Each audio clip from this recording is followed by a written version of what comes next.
Hello friends, मैं हूं अर्जुन। आज इस वीडियो में बात करेंगे हम पोर्ट्रेट के बारे में। और पोर्ट्रेट में मैं आपको बताऊंगा आज विदाउट किसी रेफरेंस कैसे काम करते हैं, क्या क्या चीज़ें ध्यान में रखते हैं और मैं क्या सोच के काम करता हूं जब भी कोई इमेजिनेशन से करता हूं।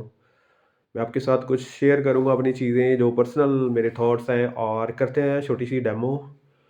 इस डेमो में देखो, अभी कोई पोर्ट्रेट मेरे सामने कुछ नहीं है, लेकिन मेमोरी ड्राइंग जिसको आप बोलते हैं, बहुत ज़्यादा हवा बना के रखा होता है कि मेमोरी ड्राइंग है, कैसे करनी है। तो कुछ भी नहीं, आपने पहले बहुत सारे पोर्ट्रेट्स देखे होंगे, साइड पोज किए होंगे, लेकिन उस साइड पोज में आपने क्या सीखा अभी तक? ये यहाँ से शुरू होती है मेमोरी ड्राइंग। जो भी चीज़ें आपके माइंड में बहुत सारी रखी हुई हैं, उनमें से उनका निचोड़ थोड़ी थोड़ी चीज़ें निकल के आती हैं बाहर। फिर एक कोई करैक्टर डिज़ाइन होता है, राइट? आपने कभी देखा होगा कोई ओल्ड चेहरा, अभी मैं ये ओल्ड चेहरा बना रहा हूँ, तो बहुत सारे पोर्ट्रेट देखे होंगे, लेकिन उसकी आईज़ कैसी होंगी, आप किसी की भी आईज़ याद रख सकते हैं कि मैं कुछ इस टाइप से आईज़ बनाऊँगा, गहरी, ठीक है? आईब्रो इस तरीके से, नोज़ उभरा हुआ, बाहर बड़ा हो जाता है नोज़ ओल्ड चेहरे का, ठीक है? व्हाइट बियर्ड लगा सकते हैं, राइट? तो कोई भी चेहरा आपके माइंड में आ रहा है, तो यहाँ पे वही चीज़ें काम आती है जो आपने पहले की होती है। आपने इतने सारे वर्क किए नहीं हैं, या फिर आपने इतने सारे वर्क में कोई ऑब्जर्वेशन अपनी नहीं लगाई है, तो मेमोरी ड्राइंग नहीं कर पाते। आपकी इमेजिनेशन वहाँ पे काम नहीं करेगी। सपोज़ करो आपने कोई चीज़ अभी तक देखी नहीं, तो आप कैसे इमेजिन करोगे? अगर आप वर्क करोगे, बहुत सारे पोर्ट्रेट्स बनाओगे, बना-बना के देखोगे, तब आपको वो चीज़ें याद रहने लग जाती हैं कि हमने कोई ऐसा चेहरा बनाया था, ऐसी बियर्ड बनाई थी, ऐसे फेसेस बनाए थे, ठीक है? उनमें से हल्की-हल्की चीज़ें सारी से उठा के एक करैक्टर डिज़ाइन हो जाता है, एक पोर्ट्रेट बन जाता है, ठीक है? ये देखो, अभी मैंने कोई रेफ़रेंस ऐसी देखी हो सकती है, ऐसा कुछ चेहरा मेरे याद आ सकता है, ठीक है, पहले से। अब ये जहाँ पे इसके जैकेट पहना देंगे तो अच्छा लगेगा, ठीक है? तो इस तरीके से बना सकते हैं इसका टॉर्सो, राइट? एक ब्लैक जैकेट इस तरीके से ये देखो, अभी चेहरा एक नॉर्मल सी नेचुरल सी लाइफ दे रहा है, ठीक है? बहुत ही कम वर्क किया है, बहुत ही लिमिटेड स्ट्रोक्स दिए हैं, लेकिन फिर भी ये एक चेहरे की फॉर्म में है विदाउट किसी रेफरेंस। लेकिन वही जो बेसिक पॉइंट्स हमने लिए थे, बेसिक स्ट्रक्चर हमने बनाया होता है चेहरे का, तो उसी से ये काम आती है चीज़ें। तो ये देखो कि छोटा-सा पोर्ट्रेट बन गया।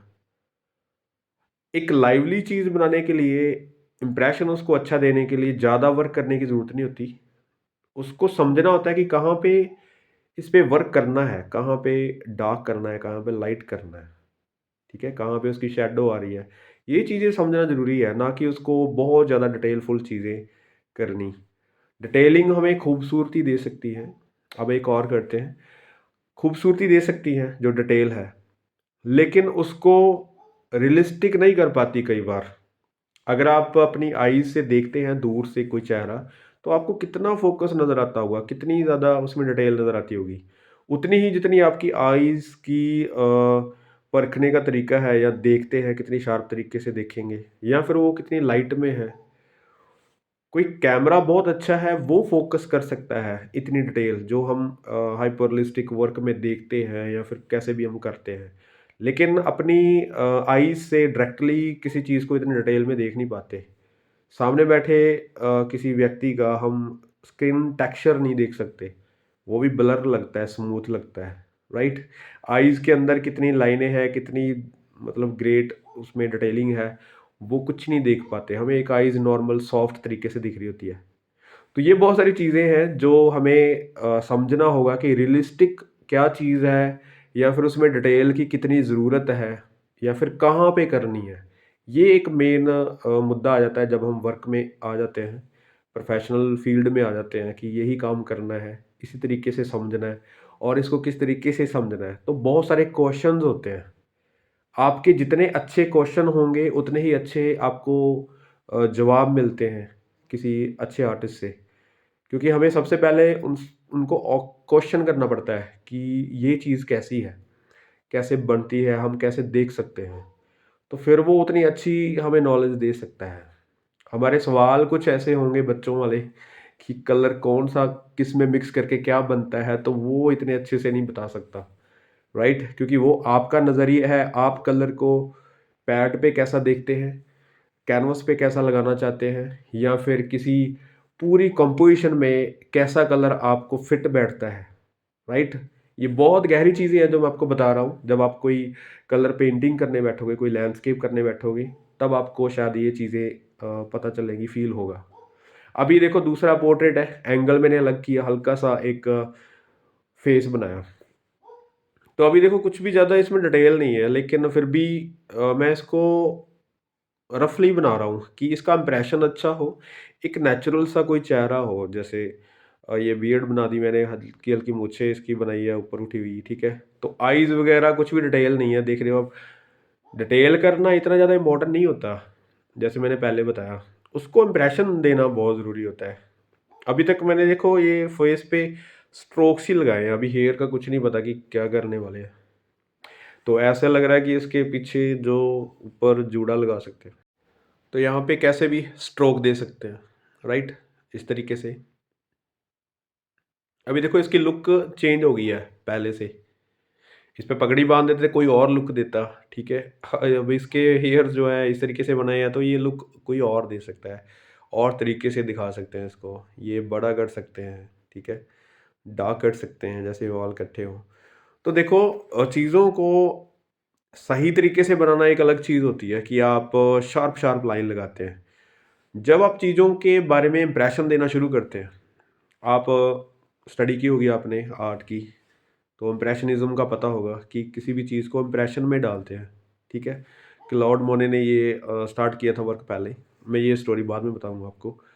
लेकिन वहाँ पे क्या है कि आपको इम्प्रेशन देना आना चाहिए किसी चीज़ का। सपोज़ करो आपके पास कोई बैठा है, बहुत नज़दीक बैठा है, तो आप उसको इम्प्रेशनिस्ट नहीं दिखा सकते, क्योंकि आपको डिटेल दिख रही है। बहुत मुश्किल लगता है कि इसको इम्प्रेशनिज़्म कैसे दिखाएँ। जब कोई वही दूर जाके बैठ जाता है, तब आपको डिटेल नहीं दिखती। तब आपको फेस का इम्प्रेशन देना होता है सिर्फ़।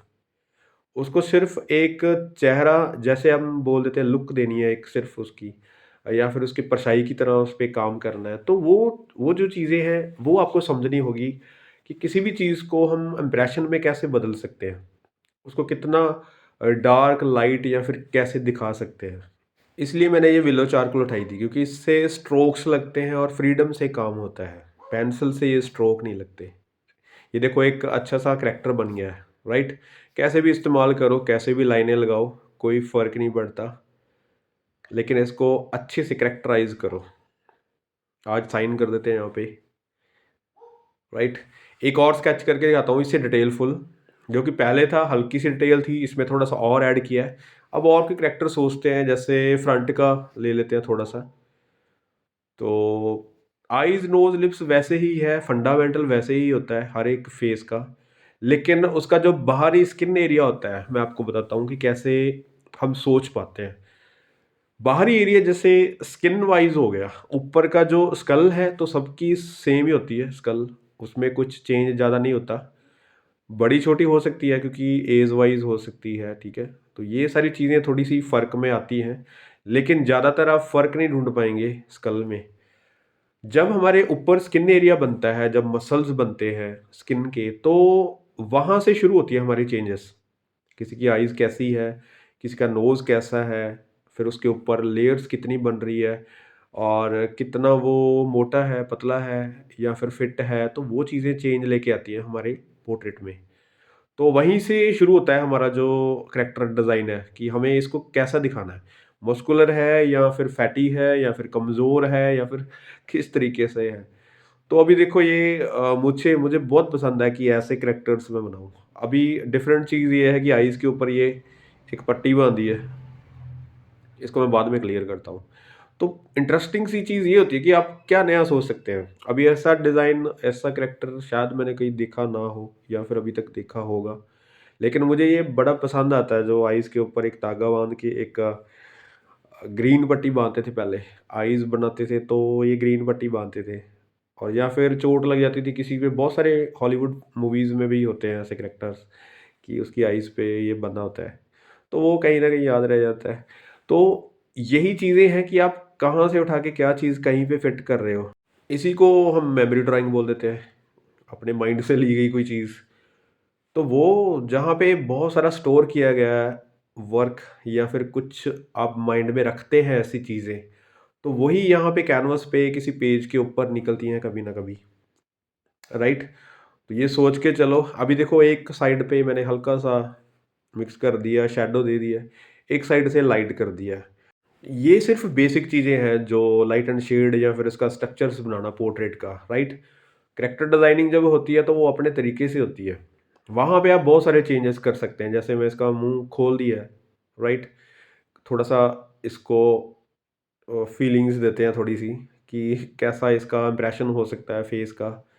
और यहाँ पे देखो नोज़ है, नोज़ की एक साइड लाइट एक साइड डार्क, थोड़ा सा उभरा हुआ नीचे शेड दे सकते हैं हल्की सी, ताकि वो थोड़ा दिखे, 3D लगे, राइट? थोड़े थोड़े वर्क ही करने हैं यहाँ पे, ये डार्क कर देते हैं और, ताकि ये भी पट्टी दिखना शुरू हो जाए, राइट? अब ये देखो फेस का हल्का सा इंप्रेशन अच्छा लग रहा है किसी भी करैक्टर को बनाने के लिए। मूंछें अच्छी सी ऊपर की तरफ कर देते हैं। तो इस तरीके से देखो, कुछ भी अभी क्लियर नहीं किया है, लेकिन एक फेस का इंप्रेशन दिखना स्टार्ट हो गया। अभी हेयर्स बनाने हैं या कोई कैप लगानी है या फिर वो सारी चीज़ें हम बाद में सोचेंगे। पहले यहाँ पे जैसे आईज़ है, तो इस तरीके से अगर फेस होगा तो आईज़ थोड़ी-सी दिखेगी, ठीक है? इसको इस तरीके से इंप्रेशन दे सकते हैं हल्का-सा यहाँ पे, ठीक है? और यहाँ पे हेयर बाहर की तरफ निकाल सकते हैं। यहाँ पे स्ट्रोक्स यहाँ पे आ जाएगा कान, इस तरीके से। तो कानों की शेप देखो जो नेचुरल होती है, या आपने बहुत सारी स्टडी की होगी, तो एक ब्यूटीफुल सा कान होता है। अगर हम कुछ ऐसा अजीबो-गरीब कोई करैक्टर डिज़ाइनिंग कर रहे हैं तो उनका कान कैसा होगा? कान लगना चाहिए। बाकी चीज़ें बहुत चेंज हो सकती हैं, उसकी शेप बड़ा भी हो सकता है, बिखरी सी शेप हो सकती है, ठीक है? अभी हेयर देखो, हेयर बाहर की तरफ निकाल सकते हैं यहाँ पे, कि ऊपर उसके हेयर है या नहीं है। वो अभी मेरा अभी माइंड नहीं काम कर रहा कि कैसा बनाना है इसको। कैप लगा सकते हैं, राइट? तो इस तरीके से यहाँ तक कैप, ठीक है? ऊपर वाले हेयर्स हैं तो यहाँ पे कान वाली साइड बनाएँगे। कैप का डिज़ाइन कोई भी रख सकते हैं। राउंड हो सकती है, कोई फौजी टाइप हो सकती है, या फिर कुछ भी आपके माइंड में क्या आता है या फिर क्या सूट करता है इसको, वो चीज़ें सोचनी है। मैं ये नहीं कह रहा हूँ कि ऐसे ही स्केच करो, ऐसी ही स्टडी करो, ये ज़रूरी नहीं है। लेकिन मैं आपको बता रहा हूँ कि जैसे मैं स्टडी करता हूँ, तो वो किस तरीके से की जाती है, कैसे मैं सोच के करता हूँ। ये डेली नाइट की मेरी स्केचिंग होती है जो आपसे मैं शेयर करता हूँ। मैंने और बहुत सारे स्केचेस बनाए हैं, लेकिन 2-3 की वीडियो मैंने बना रखी है। तो वो करते-करते इनको शूट किया और मैं आपके साथ शेयर कर रहा हूँ चीज़ें। लेकिन ज़रूरी ये है कि आपको जब वर्क करना है, आप में मज़ा किस में आ रहा है? किस तरीके से आप सीखना चाहते हैं? जब तक आप किसी चीज़ को इंटरेस्टिंग नहीं करेंगे, तब तक नहीं सीख पाएँगे। तब तक वो सब्जेक्ट ही बोरिंग लगेगा, कि पोर्ट्रेट बनाते रहो, थक गए, नहीं बनेगा, ऐसा कुछ नहीं है। लेकिन सामने वाली चीज़ जो इंटरेस्टिंग होगी, अच्छी होगी, ठीक है? तब मज़ा आएगा कि उसको करके देखते हैं। और जब आप ये बंद कर दोगे सोचना कि ये गलत बनेगा, तब होगा वर्क। जब तक हम डरते रहेंगे कि नहीं होगा, हम नहीं कर पाएँगे, तब होगा भी नहीं। सही-सी बात है। अब ये देखो मैंने हल्की-सी कैप लगा दी है उसकी, तो एक लुक अलग बन गई उसकी। तो ये चीज़ें ज़रूरी है, मैं ये कहता हूँ हर किसी के लिए ज़रूरी है, क्योंकि जो हम रेफ़रेंसेस देख-देख के काम करते हैं, तो ज़रूरी नहीं है कि हम रेफ़रेंस से क्या सीख रहे हैं। रेफ़रेंस हमें एक बेस देती है, हमें एक सोचने का नज़रिया देती है, और हमें सीखना होता है उससे, ठीक है? उसके बाद हम सीख के क्या कर रहे हैं, वो चीज़ें मायने रखती है। आप अगर एक स्टोरी मेकर हैं, स्टोरी बहुत अच्छी सुनाते हैं, लिखते हैं या फिर कुछ भी करते हैं, अगर आप उसके ऊपर ड्राइंग भी बना सकते हैं, तो सोचो आपके कैरेक्टर्स खुद डिज़ाइन कर रहे हैं आप, तो कैसे करेंगे? आपको सोचना होगा, आपके माइंड में कैरेक्टर्स हैं, आप बता रहे हैं कि किस तरीके से कोई कैरेक्टर है, आप ही ड्राइंग कर रहे हैं, तो वो चीज़ कितनी इंटरेस्टिंग होगी। वहाँ पे ये हम सोच सकते हैं कि मेमोरी ड्राइंग की कितनी ज़रूरत पड़ेगी। ज़रूरी नहीं कि हमें करैक्टर अपने माइंड से आ गए हैं, हमें वो करैक्टर भी कहीं न कहीं देखे ही होंगे। कुछ मिक्स होके कोई चीज़ फाइनल होती है, राइट? तो फिर भी कोई बंदा 5 सिर वाला या फिर 10 सिर वाला रावण को देखने के बगैर हम सोच ही नहीं सकते कि 10 सिर वाला भी कोई हो सकता है।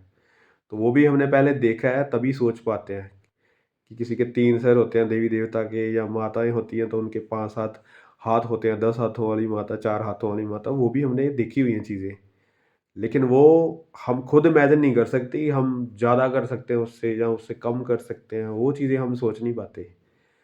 ज़रूरी ये है कि आपकी सोच कहाँ तक जाती है, आप किससे सोचना शुरू करते हैं।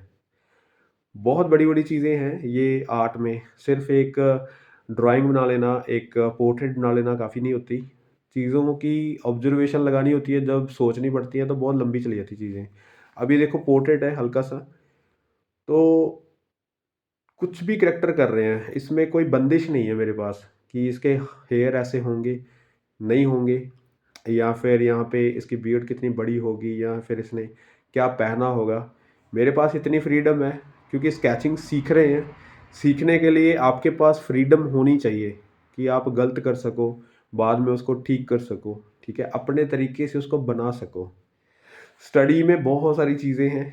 नेक्स्ट वीडियो में कोशिश करूँगा और ज़्यादा एक्सपीरियंसेस शेयर करूँगा आपसे। कोशिश करो इस तरीके से वर्क करने की कि आपकी स्केचिंग में बंदिश ना हो, फ्रीडम हो, एन्जॉय हो पूरा, फिर होती है आर्ट। मिलते हैं नेक्स्ट वीडियो में। Thank you so much for watching this video.